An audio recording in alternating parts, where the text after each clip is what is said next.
Gue nikah pas lagi syuting Suca. Lagi ada duit. Tawa lu, Sel.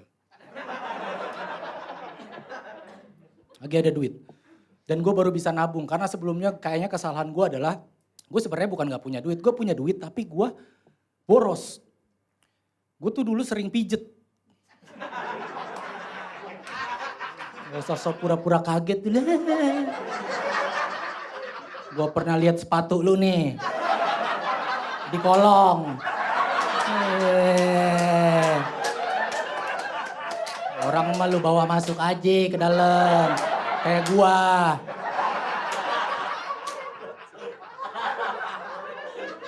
Waktu masih bujangan, saking seringnya gue pijet itu duit kalau gue kumpulin gue bisa bikin tempat pijet.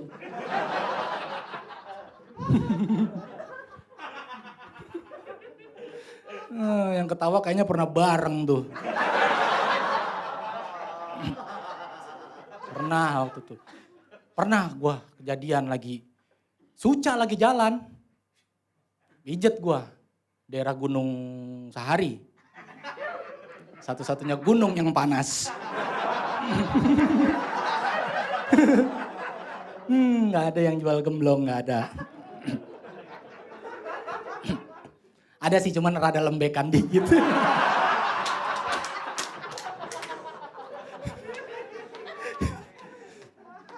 Gue kesana sama beberapa temen. Biasa kan ada fasilitasnya tuh kolam renang. Gue tuh kalau kesana punya trik gitu loh. Maksudnya public figure tuh rata-rata kalau ke tempat begituan dia tuh selalu menyamarkan dirinya. Pakai masker, pakai hoodie. Gue udah pakai masker, pakai hoodie nih gue. Masuk gue ke parkiran, turun mobil. Wih, aman nih. Set, tiba-tiba buka pintu. Bang David. Satpamnya orang Betawi.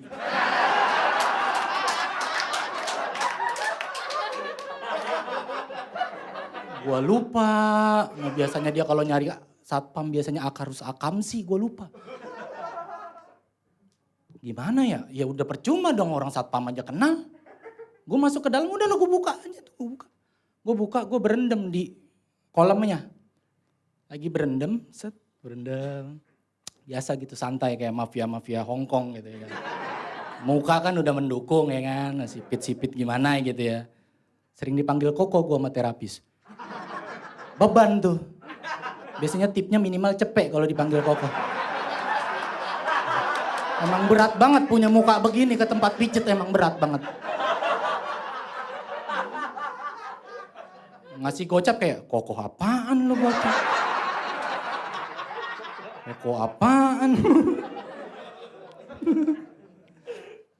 Lagi berendam, tiba-tiba santai dong. Udahlah, ada layar dong di pojok kolam renang.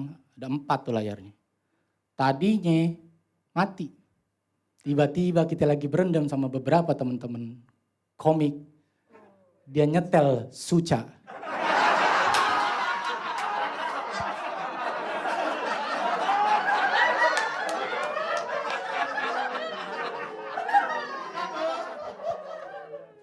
Ada gua tuh lagi pakai baju aneh.